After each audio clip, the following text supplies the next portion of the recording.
À l'est du Groenland, Tasiilaq, perdu dans l'Arctique. Il est 3 heures du matin, c'est le début de l'été. Il fait moins 5 degrés et ces adolescents n'ont pas sommeil. Dans la nuit blanche et gelée, ils se retrouvent sur la place du village pour écouter de la pop américaine. Ce sont mes amis. On est branchés sur Internet et on regarde des clips sur YouTube. Et après, on essaie de danser comme eux. Regarde, ils vont te montrer ce qu'ils savent faire.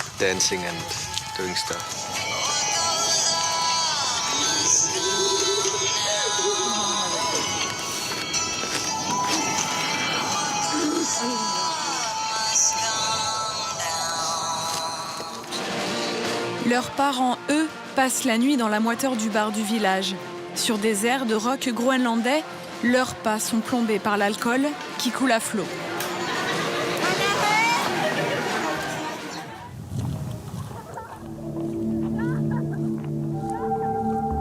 On est bien loin ici du Groenland sauvage et féerique des cartes postales. Tasiilaq, avec ses 1600 habitants, est la seule ville dans une région grande comme la France.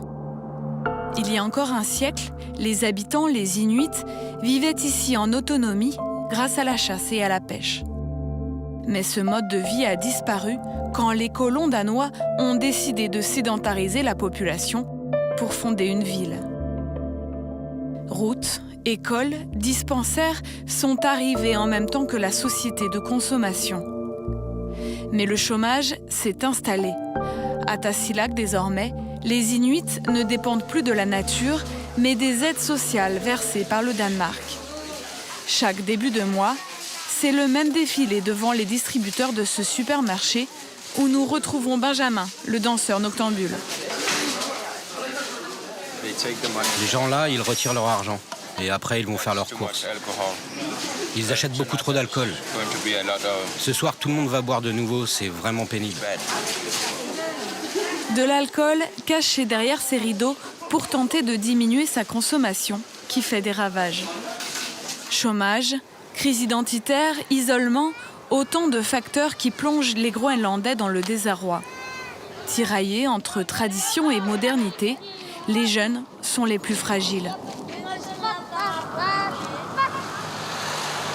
Moshes, 21 ans, rêve d'être footballeur, mais pour le moment, il traîne son ennui dans les rues de Tasiilaq.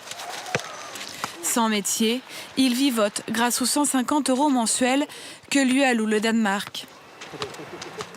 On a besoin de plus de travail. Et en même temps, s'il y en avait, les gens ne travailleraient pas. Ils sont trop occupés à boire. Un manque de perspective fatal à de nombreux jeunes. Le Groenland remporte chaque année la palme du désespoir, avec le taux de suicide le plus fort au monde, 8 fois plus élevé qu'en France. Moshes a perdu son meilleur ami l'an passé. Il était bourré quand il a appris que sa copine l'avait trompé. Il était fou de rage. Il est rentré chez lui et, à cause de l'alcool, il s'est tiré une balle dans la tête. Je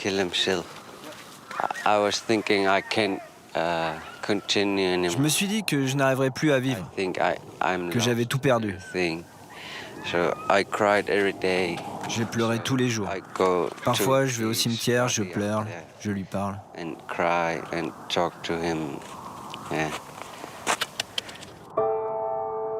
Sous la neige, un terrain grand comme un stade de foot. C'est ici qu'on enterre en moyenne un nouvel adolescent par mois.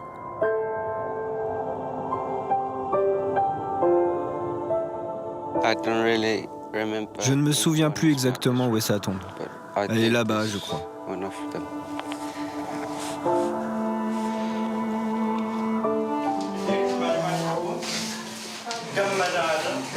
Face à cette détresse, d'autres jeunes ont décidé d'agir. Cette troupe de théâtre a créé un spectacle qui met en lumière ce que tout le monde à Tasiilaq préfère laisser dans l'ombre. Dans la prochaine scène, ce qu'on veut dire, c'est que c'est difficile d'apprendre qu'un ami a mis fin à ses jours.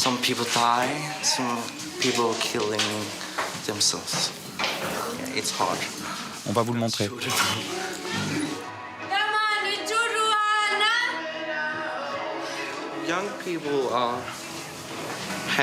Les jeunes ont beaucoup de problèmes et ils ne peuvent rien dire. Alors j'ai décidé de les aider et j'ai créé cette mise en scène.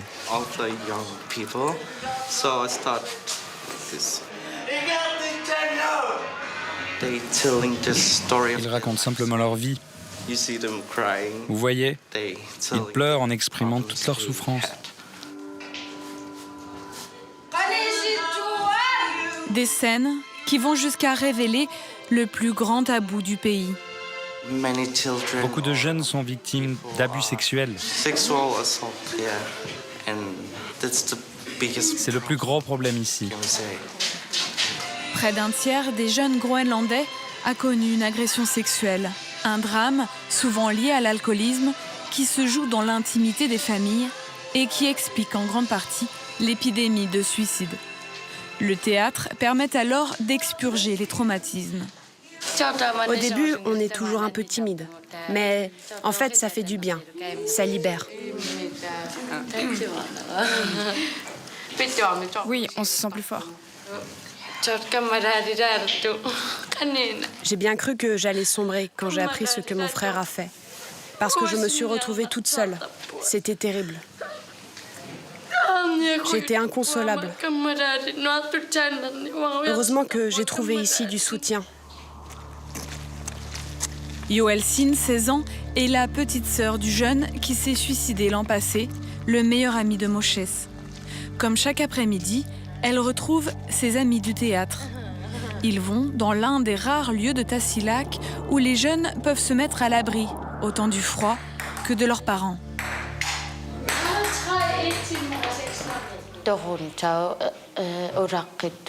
Quand nos parents buvaient, ils nous disaient des trucs terribles du genre qu'ils ne voulaient pas de nous, qu'ils attendaient qu'on meure, mon frère et moi. Quand sa petite copine l'a trompé, mon frère s'est senti abandonné pour de bon.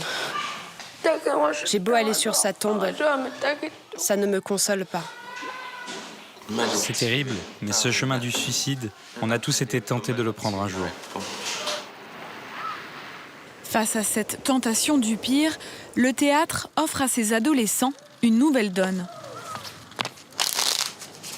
Il se retrouve ce jour-là chez le fondateur de la troupe.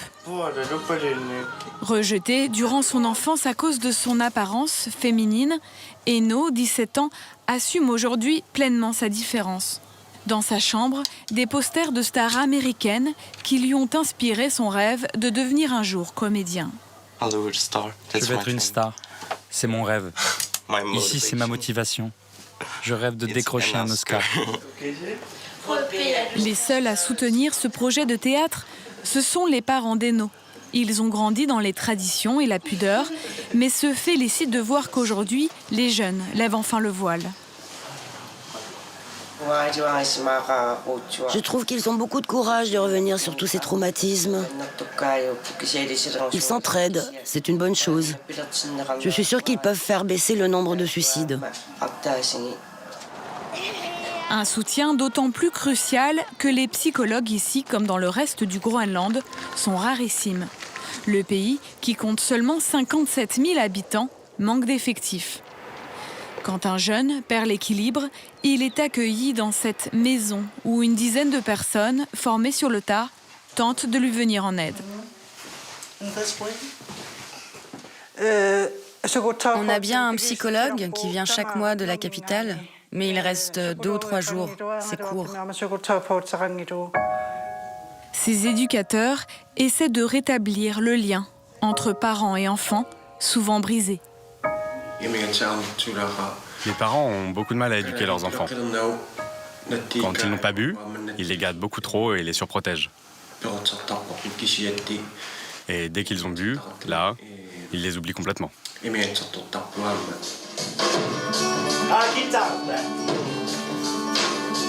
Dernière répétition avant le spectacle face aux parents. Les jeunes de la troupe veulent profiter de monter sur scène pour leur adresser un message sous forme de confession.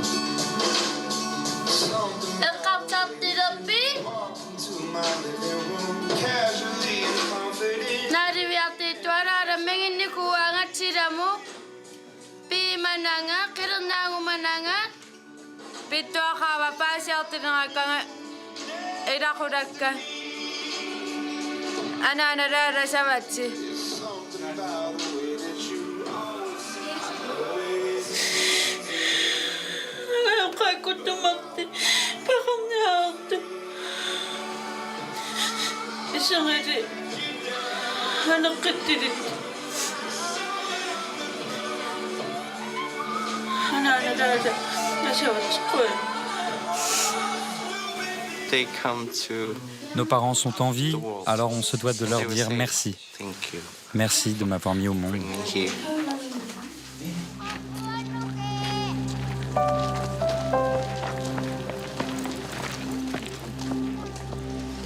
Mais le jour J, les parents ne se sont pas déplacés. À quelques minutes du spectacle, dans le public, il y a seulement les jeunes de Tasiilaq et leurs éducateurs. Aujourd'hui, notre spectacle est un peu particulier. On a décidé de vous faire partager les expériences difficiles que nous avons traversées.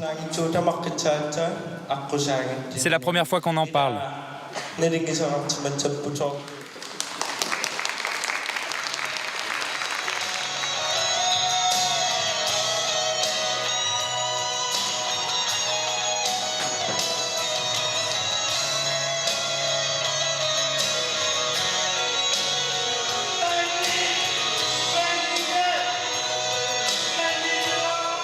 Au moment clé du spectacle, le public peine à contenir son émotion.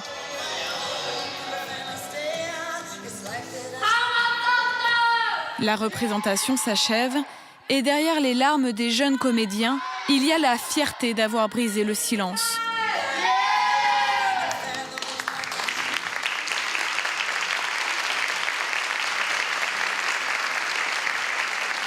Le public quitte la salle à la fois ému et gêné.